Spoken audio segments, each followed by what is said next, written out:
Boa noite, pessoal. Bem-vindos a mais uma edição do Lei em Campus. Hoje a gente vai falar sobre um tema super pertinente no âmbito desportivo, que é o menor de idade no esporte. Hoje a gente está vendo que nas Olimpíadas você tem inúmeros atletas menores de idade participando dos Jogos Olímpicos e a gente vai saber das implicações disso, tanto no âmbito contratual quanto no âmbito trabalhista. A gente convidou um especialista para falar com a gente. Eu sou o João Paulo, eu sou graduando em Direito Desportivo da PUC, membro fundador do Grupo de Direito Desportivo da PUC, um apaixonado e entusiasta pelo tema. Estou aqui com meus colegas, a Mariana e o Vinícius, vou deixar eles se apresentarem. Mariana, pode falar. Olá, tudo bem? Me chamo Mariana, sou advogada, membro do Grupo de Estudos de Direito Desportivo da Faculdade São Judas, e é um prazer estar aqui novamente para discutir sobre assuntos tão relevantes. Vinícius? Eu acho que o Vinícius está com um pequeno probleminha na transmissão, deu uma congelada na imagem, né? Eu acho que congelou. Acontece.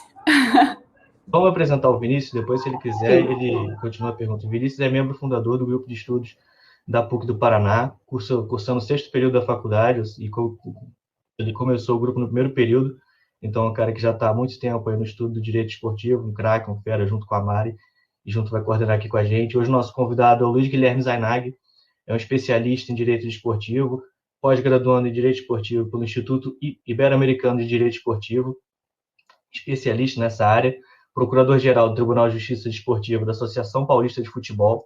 Então é um craque, um fera que veio para conversar com a gente e vai falar sobre as implicações do atleta menor no esporte. Vinícius, você voltou, quer falar alguma coisa? Eu te apresentei aqui. Já me sinto apresentado, então. Então, beleza. Então, sem mais delongas, eu vou adicionar o Luiz Guilherme a gravação para que ele possa se apresentar. Boa noite, doutor Luiz Zainag, tudo certo? Olá, pessoal, boa noite, tudo bem? Como é que vocês estão? Tudo certo. A gente fez uma breve apresentação aqui do seu currículo extenso, mas é tanta coisa que não deu para falar tudo. A gente combinou hoje de falar sobre o atleta menor de idade, né? É um tema extremamente relevante hoje, especialmente no contexto de Jogos Olímpicos, que a gente viu que a Raíssa Leal ganhou uma medalha.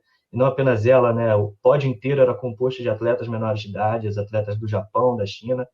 Então a gente convidou, sabendo que é um especialista no tema, né? Então, enfim, eu estou aqui falando demais, vou deixar você se apresentar, você que é o fera do programa. Por favor, Luiz Zainag, com a palavra. Não, João, obrigado pela oportunidade. Realmente, quando eu recebi o convite de vocês aqui do Lei em Campus, não pude deixar de aceitar. É um tema, como você falou, um tema super interessante, super em alta, pensando agora nesse contexto atual de Olimpíada, mas sempre é um tema que está em discussão. Cada vez mais cedo os atletas estão aí se profissionalizando e pessoas estão cada vez mais cedo aí se dedicando à atividade esportiva, né? E aí esse foi o tema que me chamou a atenção, me despertou interesse na nossa PUC, né? Quando eu fui fazer o meu mestrado aqui na PUC de São Paulo, e então fiz o mestrado em Direito do Trabalho com esse enfoque do trabalho da criança e do adolescente. Fiz a pós-graduação pelo Instituto Ibero-Americano de Direito Desportivo e faço parte, aí, como você mesmo mencionou, de vários tribunais de justiça desportiva, né, da Associação Paulista de Futebol, da Liga Nacional de Basquete, Liga de Futsal, na Defensoria do Tribunal Antidoping, enfim, uma atuação aí um pouquinho na justiça desportiva para ajudar, né, em prol aí do nosso esporte. Mas esse tema realmente é um tema muito interessante, e aí, de novo, gostaria de parabenizar e agradecer a oportunidade do Lei em Campo, do Lei em Campus também, de vocês, alunos, entusiastas, ou advogada, né, a Mariana, que já se formou, em continuar discutindo, seja nos grupos de estudo, né, o Vinícius, que eu já tive a oportunidade de conversar um pouquinho aqui pelo WhatsApp e outras redes, da iniciativa também da PUC do Paraná, nos grupos de estudos. Então é um tema bem interessante, o direito desportivo, né, traz essa peculiaridade e faltam realmente a disciplina na graduação, mas que vocês aí, entusiastas, alunos e todos os outros atléticos, centro acadêmicos, acabam compondo isso nos grupos de estudos. Então, parabéns pela oportunidade. De novo, agradeço o convite aqui de estar presente e vamos bater um papinho aqui, ver o que a gente pode, enfim, contribuir e discutir juntos, né? Aprender aqui em conjunto sobre esse tema tão importante. Obrigado, doutor Luiz, pelas belíssimas palavras, com uma baita introdução. Eu só consegui falar uma parte, é tanta qualificação que a gente fica perdido, né? Mas, assim, é um tema extremamente relevante, né? E eu acho que grande parte do público não percebe que você tem um contrato específico para o atleta menor de idade, né? Que hoje a gente tem o contrato de formação esportiva. Até para a gente pegar um panorama geral inicial do tema, você pode contar para a gente como é que funciona o contrato de formação esportiva, qual a idade mínima, a idade máxima, o que deve constar, como funciona o cadastro, né, de formação desportiva, enfim, um panorama geral, né, do cadastro de iniciação desportiva, até para o público ficar ciente de como funciona, né, o ingresso do atleta no mercado profissional. Maravilha, João. É o que eu falo, né? Muita gente sempre, os estudiosos e todo mundo vai sempre falar, né, ou privilegiar o contrato de trabalho, que é ali que está os grandes jogadores, onde estão ali as maiores nuances, até as peculiaridades do direito desportivo. E às vezes o contrato de formação fica um pouquinho de lado, tá? Mas é ali, né, onde o jogador ele realmente inicia e ele tem muitas peculiaridades, como você mesmo falou, né? No direito do trabalho, no direito desportivo, aqui na nossa Lei Pelé, a 9.615, o atleta ele pode assinar o primeiro contrato de trabalho a partir dos 16 anos, tá? Antes disso, a partir dos 14, ele pode assinar o contrato de formação desportiva, tá? Dos 14 aos 20 anos, ele pode assinar o contrato de formação desportiva. Você percebe que tem aí um período em que o clube e o atleta podem optar, né? Do 16 aos 20, aos 20, se já vai assinar o contrato de trabalho, né? Ou vai continuar no contrato de formação. Tá? Na prática, né, na atuação aí dos clubes, muitos deles já optam por, assim que possível, assinar o contrato de trabalho por toda aí as questões das cláusulas indenizatórias, tem uma série de vantagens para os clubes. Mas alguns, também não é tão raro de acontecer, acabam prorrogando o contrato de formação desportiva. Tá? Então, questão de idade, a gente está falando então de 14 aos 20 anos, o que deve ter nesse contrato de formação desportiva? Principalmente, né, questão estrutural, questão técnica. A qualificação das partes, né, identificação ali dos envolvidos, a duração do contrato, né, por quanto tempo esse contrato de formação vai se vigorar. E aí a lei é um pouco silente sobre esse assunto. Eu posso fazer contrato por qual período? O regulamento da CBF, ele estipula que o contrato de formação desportiva, no futebol, claro, pode ser por até 3 anos, tá? Mas a lei, ela é silente nesse sentido. Outro ponto também que é importante destacar, para o clube ter jus aí aos direitos de formação, que a gente pode falar um pouquinho ao longo desse nosso bate-papo, o atleta ele tem que estar há 1 ano dentro daquele clube. Então é sempre recomendado fazer esse contrato nesse intervalo de 1 a 3 anos, porque se o atleta ficar um período inferior a 1 ano dentro do clube, o clube não vai ter ali os benefícios da formação desportiva, né? Então esse é um prazo aí razoável que o clube e o atleta podem trabalhar. Os direitos e os deveres da parte, então o que o atleta tem que fazer, o que o clube tem que fazer, questão de cumprimento até de algumas regras, né, que às vezes os clubes estipulam, a numeração, né, a pólice de um seguro de vida e acidentes em favor do atleta, né, porque inclusive desde nessa idade, né, desde jovem, o atleta ele está submetido aos riscos de lesão, de alguma as questões de acidente ali ao longo do contrato de formação, e aí tem ali um seguro para cobrir eventual sinistro que pode acontecer. E um item extremamente importante para o clube, que é a especificação dos gastos para cálculo da indenização com a formação desportiva. Então, no contrato tem que ter aí essa especificação dos gastos, ainda que de forma bem estimada, quanto que aquele atleta tem, né, dá de gasto ali para o clube, para se calcular, para se usar como base para calcular o valor da indenização desportiva que o clube ele pode vir a receber se não conseguir assinar o contrato de trabalho com esse atleta, tá? E, João, e aí você levantou um outro ponto interessante do cadastro de iniciação desportiva, né? Como eu falei no início, cada vez mais cedo os atletas já estão aí atuando em clubes, os clubes já estão buscando os atletas. E para isso, né, então a gente viu que a partir dos 14 ele pode assinar o contrato de formação, mas muitas vezes com 10, 11, 12 anos, o atleta já está ali vinculado no clube, começou na escolinha, foi evoluindo, o clube já faz ali, às vezes, algum investimento no atleta, com viagem, às vezes já dá algum tipo de auxílio, e nessa idade, o clube, na verdade, ele não tem nenhum respaldo jurídico. Tá? O atleta, ele assina, basicamente, ali, esse cadastro, né, ele é vinculado ao clube por esse cadastro de iniciação desportiva a partir dos 12 anos. Então, dos 12 aos 14, ele é vinculado por meio dessa iniciação desportiva.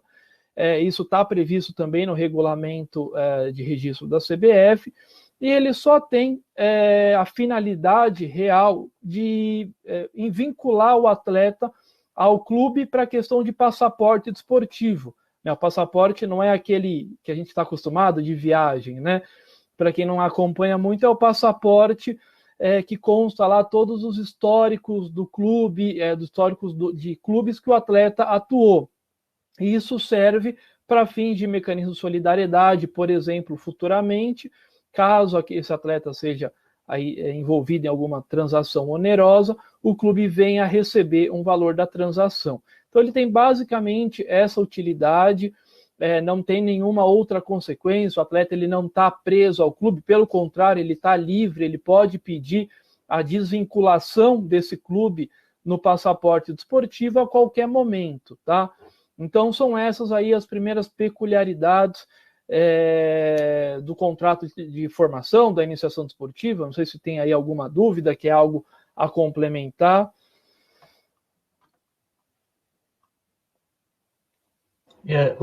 Luiz, a gente estava conversando um pouco antes da aula e o Vinícius ele tinha alguma dúvida em relação a esse tema, não é, Vinícius? Você queria compartilhar com o professor?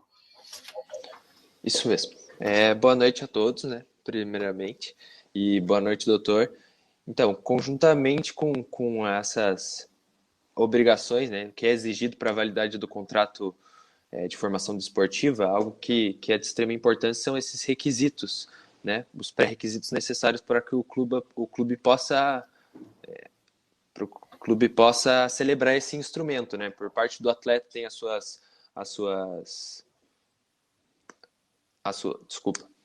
por parte do atleta tem as suas obrigações específicas, né? Seja comparecimento aos treinos, etc. Mas quais que são o que é exigido para essas obrigações específicas por parte do clube? Seja as despesas por formação, também a bolsa, a aprendizagem. Poderia falar um pouquinho mais disso para a gente, por gentileza? Claro, Vinícius. A Lei Pelé, no artigo 29, né, toda a formação desportiva, para quem gosta aí de pegar a lei para dar uma olhada, toda a formação desportiva na nossa legislação está prevista ali no artigo 29 da Lei Pelé. Tem vários parágrafos, né, mas infelizmente é um artigo só. Você vê um tema tão complexo, né, que demanda aí tanta atenção, está previsto em apenas um artigo, claro, com vários parágrafos, mas ele poderia vir de forma mais detalhada, de forma mais organizada, inclusive, né?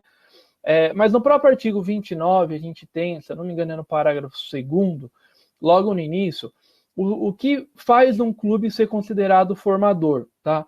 E como que funciona isso?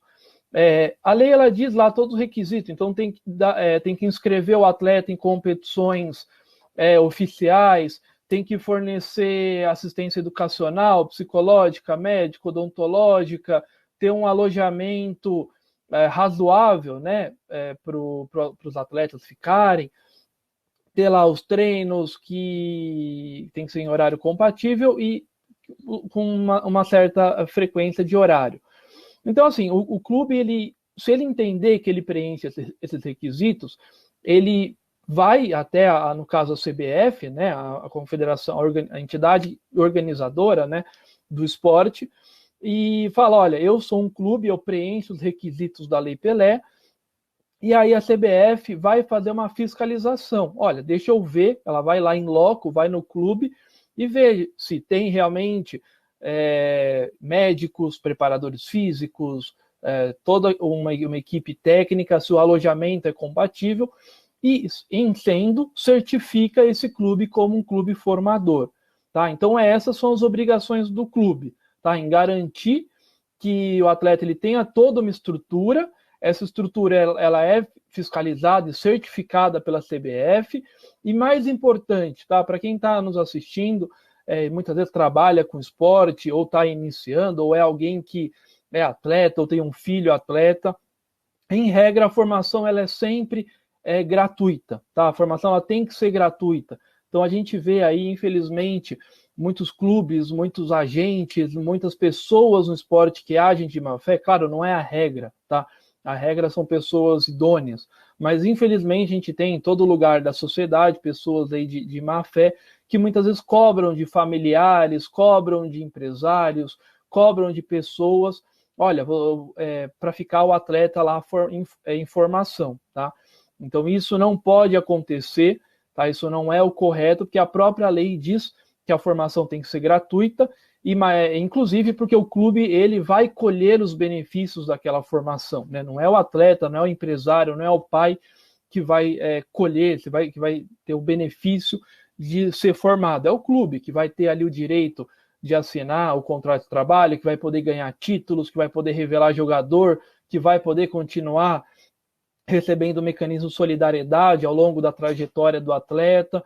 Então, fiquem vocês aí que estão assistindo muito atento com essa situação, ou você que trabalha, enfim, com esporte, porque não é o correto, não é o certo. Inclusive, a lei diz expressamente que a formação tem que ser gratuita e a expensa do clube, né? O custo disso tem que ser do clube. Não sei se eu respondi sua pergunta, Vinícius. Oi, Mari, pode falar. Desculpa. Excelente explicação. Boa noite. A minha pergunta é o seguinte: como você mencionou anteriormente, o contrato de formação é a partir dos 14 anos de idade. O que acontece nesses contratos com atletas que são menores de 14 anos, principalmente quando a modalidade que eles atuam não são modalidades que requerem um vínculo com a entidade desportiva, como, por exemplo, nós temos a Raíssa Leal, que está todo mundo comentando, que conquistou uma medalha e só tem 13 anos de idade, e é uma modalidade nova, que não tem esses mesmos requisitos que a CBF. Então, Mariana, boa pergunta. Nesse caso da Raíssa, agora tá em alta aqui, né?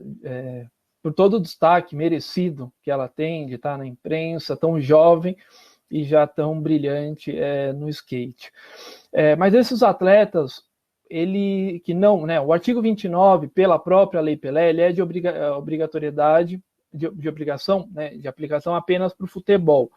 Todas as outras modalidades, elas podem ou não se valer do contrato de formação desportiva. Algumas se valem, tá? Que incentivam ali a formação desportiva e acabam utilizando também desse tipo de contrato.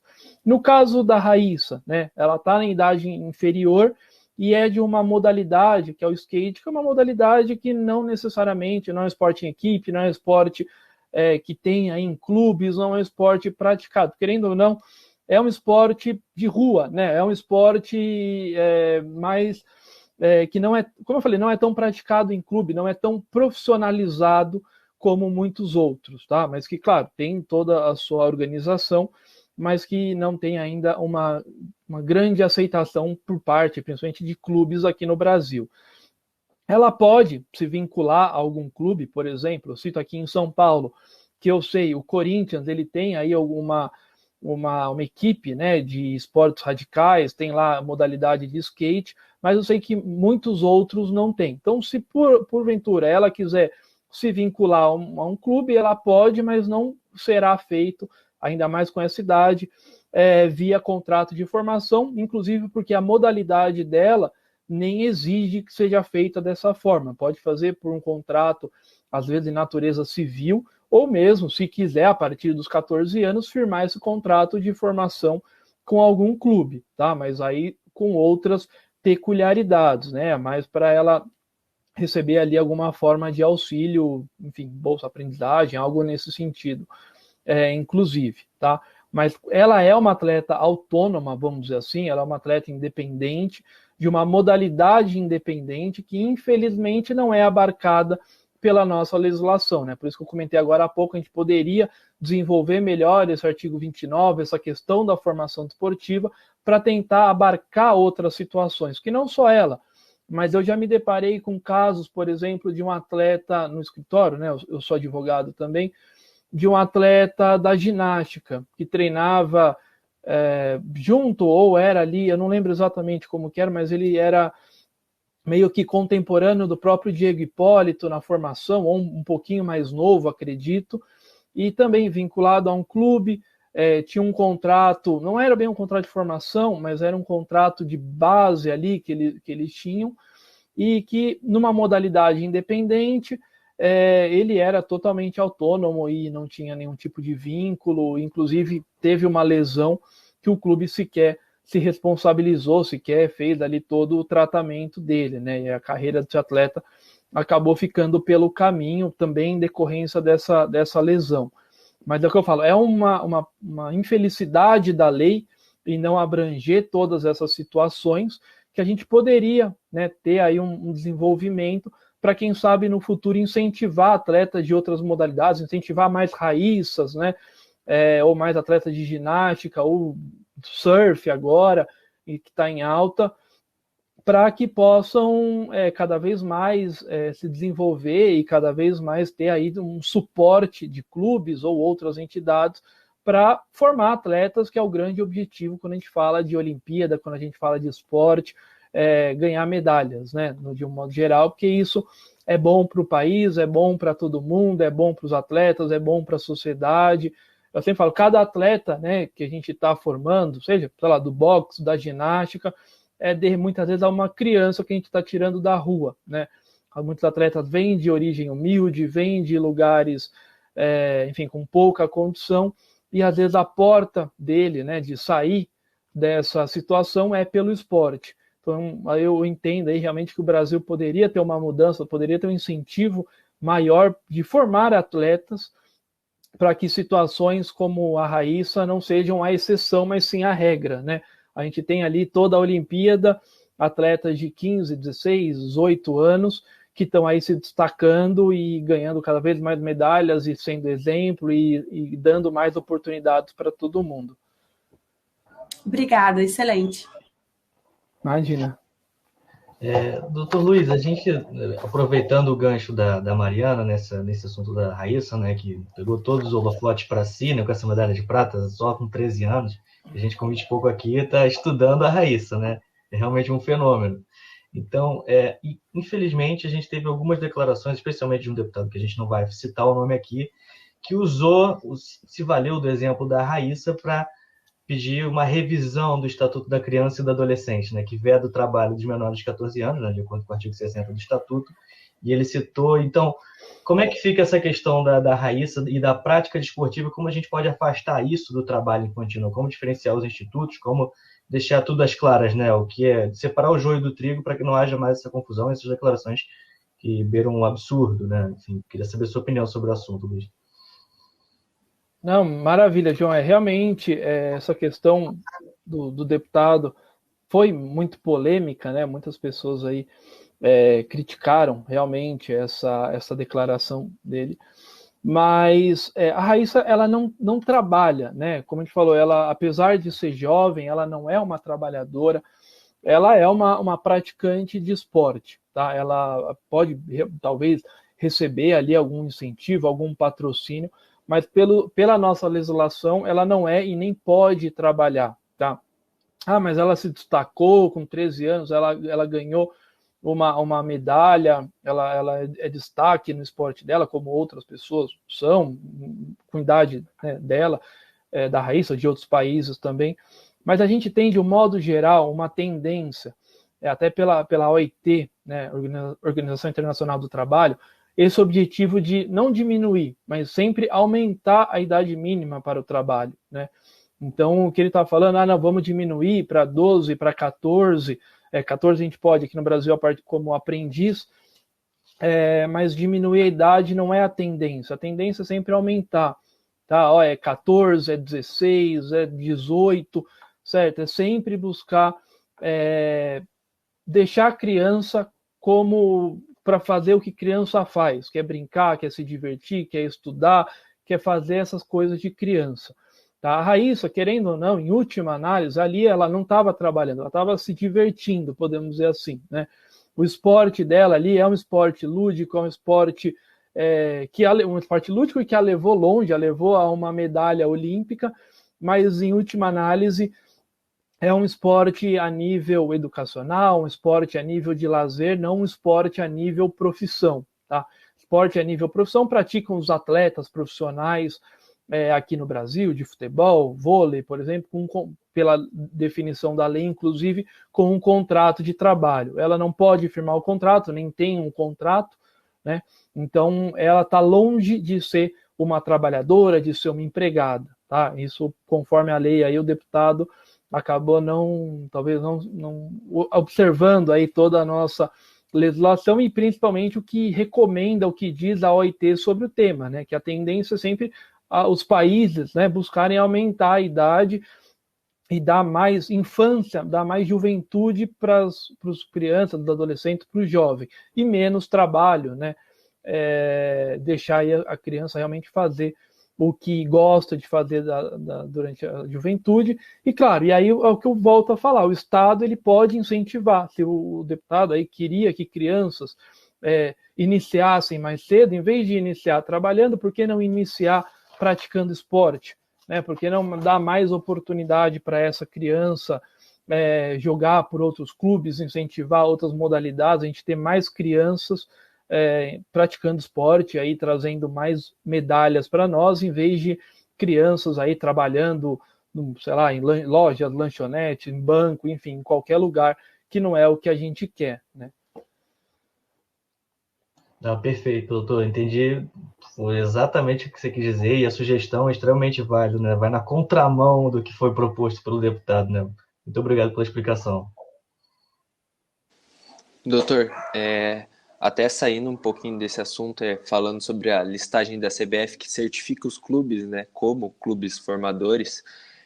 Recentemente a gente teve o caso do Atlético Paranaense, por exemplo, que perdeu, né, o certificado de clube formador e correu atrás do tempo para se adequar e entrar novamente nessa listagem da CBF.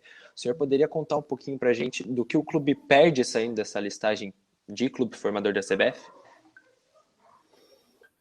Vinícius, depois daquele trágico, né, caso do Flamengo, do Ninho do Urubu ali, do acidente, né, que vitimou aí várias crianças lá no CT do Flamengo, a CBF, ela, vamos dizer assim, ela tratou ali de rever alguns critérios ou fazer uma nova vistoria, vamos dizer assim, nos clubes formadores. Eu lembro, inclusive, durante quando eu estava observando, né, a listagem dos clubes formadores, que a listagem é pública, tá, pessoal? Quem está assistindo aí e quiser entrar lá no site da CBF, tem lá para ver se o seu clube aí de futebol que você torce está lá em dia com o certificado de clube formador, pode ir lá no site que vocês terão acesso a isso.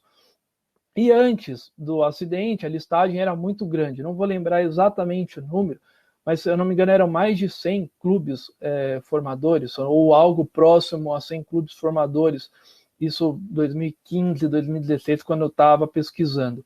Depois a CBF ficou mais rígida e aí tirou o certificado de vários clubes. Então, o Vinícius falou do Atlético Paranaense, eu realmente nem sabia, mas eu vi outros clubes, Corinthians acabou perdendo aqui em São Paulo, foi o único dos paulistas que acabou um período saindo, outros clubes grandes e das primeiras divisões aqui do Brasil também acabaram perdendo o certificado. E se você perde o certificado, os seus atletas de formação, você na verdade não pode exigir, não pode cobrar, como eu estava explicando nisso, quando você tem um contrato de formação e você você tem o direito de assinar o primeiro contrato de trabalho com esse atleta, inclusive a primeira renovação. Isso vale para clubes formadores. Se você não é um clube formador, você perde esse direito de assinar o primeiro contrato de trabalho. Então você está sujeito ao risco de chegar um outro clube e tomar o atleta, né? A gente sabe que atletas destaque são cobiçados aí desde a base, então a gente tem aquela briga, São Paulo e Corinthians pelo Lucas, né? O Lucas Moura. Se eu não me engano, São Paulo e Inter pelo Oscar, se não foi nessa época, foi muito próximo a isso. Então, assim, são atletas de base que já se destacam, estão ali na formação desportiva e outros clubes já estão sempre assediando esses atletas para sair. Então, se você não é um clube formador, você está suscetível ao risco de perder, talvez de forma gratuita, um atleta em destaque que você, primeiro, já investiu dinheiro nesse atleta e aí não vai conseguir eventualmente recuperar. Segundo, que você também não vai poder contar no seu time para ganhar títulos, né? Você perde todo esse atleta que pode desempenhar aí um papel importante na sua equipe.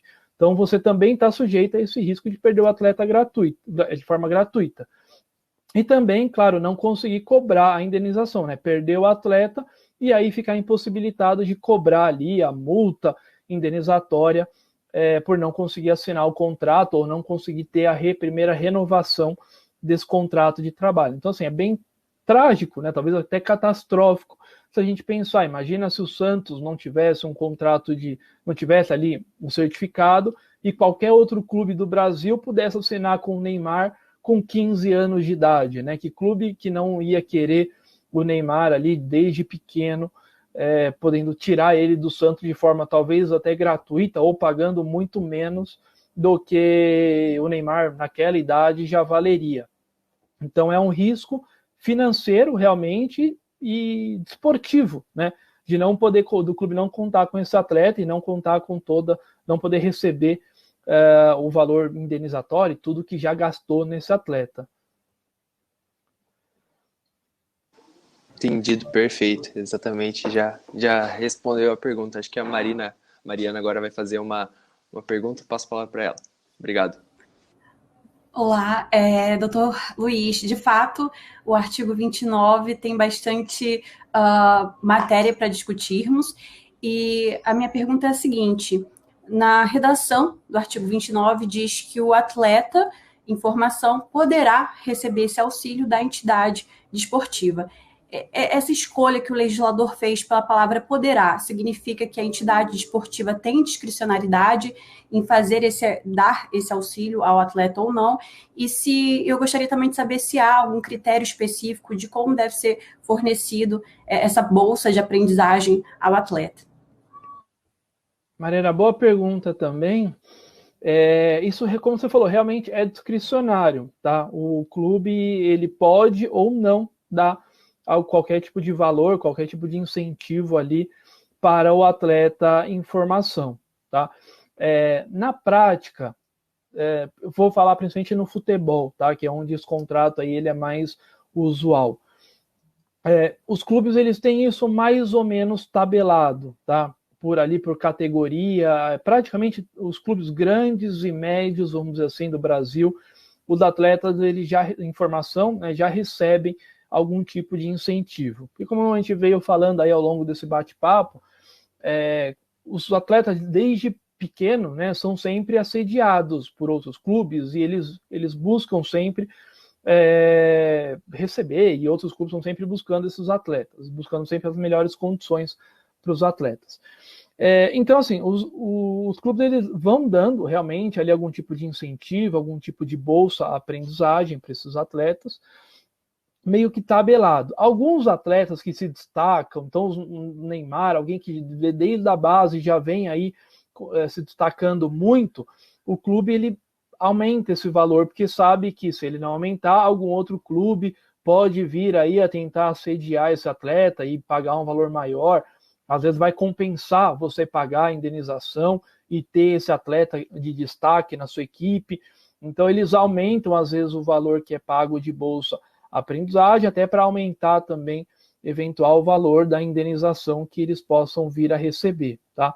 Então isso de forma arbitrária do clube, se vai dar, se não vai, e o quanto vai dar, mas na prática, que a gente vê do mercado, como está todo mundo se profissionalizando muito cedo, de um modo geral, a gente já tem atletas pequenos, com todo um staff por trás, então já vão para o clube negociar, olha, esse atleta, ele vai se destacar, então já tem nutricionista própria, muitas vezes, então ele já tem ali toda uma equipe técnica que cerca esse atleta, e o clube, às vezes, vai querer prender esse atleta de alguma forma e vai pagar ali um valor, às vezes um valor maior do que costuma, para manter esse atleta. E claro, o atleta, ele também muitas vezes acaba sustentando a família, né? Infelizmente, desde pequeno a gente vê atletas que o dinheiro que ele recebe dos clubes na título de bolsa aprendizagem, esse auxílio, ele já complementa uma renda da família, né? Como eu falei, muitos vêm de classe média baixa, ou às vezes até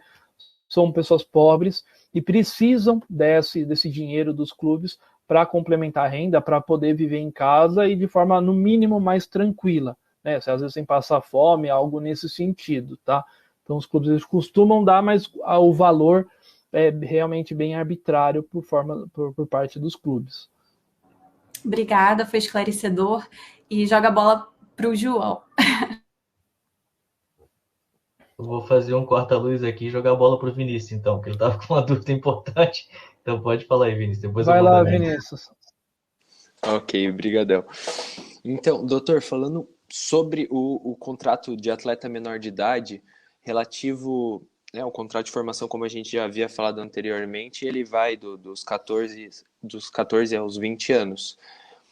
Prévio a isso, existe já a possibilidade de inscrever adolescentes de 12 e 13 anos para atividade de inscrição, de iniciação desportiva, né? Isso já garante, para fins de inserção do nome desse clube no passaporte desportivo do atleta ou não? Isso, Vinícius, isso já garante sim, tá? Você, a partir dos 12 anos, inscrever o atleta na sua equipe, vinculá-lo ao clube, disputar competições, também isso é muito importante. Isso já garante sim o atleta para inscrito, né, o clube inscrito no passaporte do atleta, e aí vai colher aqueles benefícios do mecanismo solidariedade lá futuramente, né, quando o atleta ele começar a se transferir de uma equipe para outra. Mas esse passaporte, né, esse vínculo, ainda que precário, a partir dos 12 aos 14, serve aí como uma inscrição também no passaporte. Não sei se eu respondi sua pergunta. Não, respondeu sim. Acho que algo bem importante para os clubes, principalmente de menor potencial, né? Que eles acabam conseguindo ter ali o seu nome no passaporte desportivo de vários atletas, enfim, que mais para frente talvez não conseguisse estar ali presente. Exatamente. É bom fazer isso sempre ali naquele momento, porque depois você vai querer fazer uma inscrição retroativa, é sempre muito mais difícil, né? Então, se você já tem essa possibilidade de inscrever desde já, vamos dizer assim, os atletas, isso facilita. Depois você vai ter que ficar colhendo súmula, colhendo evidências que o atleta estava no clube. O que acontece, claro, na prática, muitos casos, se eu não me engano, o Hulk, o clube lá que ele atuou no Nordeste, eu não vou lembrar exatamente, que era em Sergipe, que ele fez a base dele, depois que ele se destacou, começou a colher evidências para fazer a inscrição. Então, assim, claro, também é possível, mas se você já puder fazer desde já, você evita um problema futuro, para que não tenha depois, sei lá, um indeferimento, porque não tem mais documentos. A gente sabe, às vezes o clube pequeno, um pouco desorganizado, muda a diretoria, acaba perdendo ali contrato, enfim, algo nesse sentido, e depois deixa de receber, né, perde a oportunidade de receber uma bolada ou algum valor aí significativo que muitas vezes faz diferença, pensando aí em clubes pequenos de todo o Brasil. Alguém pode estar nos assistindo aí do Norte, do Nordeste, do Centro-Oeste principalmente, que revelam grandes jogadores e às vezes perdem essa oportunidade de receber aí grandes quantias por conta de detalhes, de documentos, de prova. Então é sempre ficar bem atento a essa questão. Isso mesmo, agradeço, doutor. Vou passar a palavra para o João aí. Valeu. Agora sim, doutor Luiz, muito obrigado pelas explicações tão excelentes até aqui. A gente, infelizmente, devido ao tempo, até por não ocupar muito do seu tempo, né, que está doando para a gente de forma tão preciosa com esses esclarecimentos, a gente vai encaminhar para o encerramento. Eu só vou fazer uma última pergunta, jogar uma última polêmica, uma última pimentinha na conversa, que é um tema que é polêmico até nos profissionais, que é o trabalho noturno dos atletas, né? Hoje você é vedado o atleta menor trabalhar à noite. Você acha que é possível, por exemplo, com uma emancipação do atleta menor, que ele possa jogar os jogos quarta-feira, 9 horas da noite, 10 horas da noite? Como é que você enxerga esse tema, que é polêmico até no profissional, né? Hoje você vê atletas pedindo adicional por jogar jogos à noite, né? Adicional noturno. João, essa é boa pergunta. Eu juro que daria para ficar, mas no mínimo uma meia hora para a gente discutir só esse tema aqui da hora noturna dos atletas, né? Tanto do profissional como de formação. Mas eu vou tentar aqui ser também bem breve para não ocupar muito tempo de vocês. Majoritariamente, vamos dizer assim, esse assunto meio que já foi superado, né? As pessoas entendem que adicional noturno, né, os principais doutrinadores, que o adicional noturno já compõe a remuneração, então o atleta ele não tem que receber o adicional noturno, ainda que exista entendimento contrário. E também existe um entendimento já majoritário de que o atleta menor de idade já pode atuar à noite, principalmente aí já profissional, com contrato de trabalho, 16, 17 anos, que já tem um contrato, então já está lá no time profissional, não teria problema nenhum dele atuar no horário noturno, tá? Mas eu realmente, no primeiro aspecto, eu entendo que o adicional noturno já compõe a remuneração do atleta, mas com relação ao atleta menor de 18 anos, independente de formação ou não, até ser emancipado ou não, porque também isso não faz diferença, a nossa Constituição ela proíbe o trabalho noturno abaixo dos 18 anos, né? Então não fala de emancipação, de maioridade, ato civil, não, ele estipula realmente a idade. Eu particularmente entendo que o trabalho do adolescente, né, menor de 18 anos, ele é proibido. É diferente, na minha opinião, na minha visão, e claro, eu deixo bem claro aqui para todo mundo que eu sou talvez minoritário quanto a isso, voto vencido, né? Que é diferente o tratamento dado pela Constituição ao atleta, à pessoa, né, ao trabalhador maior de 18 e o menor de 18. O maior de 18, a Constituição fala que você pode trabalhar sendo devido apenas um adicional pelo trabalho noturno. Para o menor de 18, a Constituição não fala você pode trabalhar com adicional, não. Ela fala não pode trabalhar, entendeu? Então são proteções diferentes, são institutos diferentes. Um você autoriza, desde que remunerando, o outro você proíbe e proíbe ponto, tá?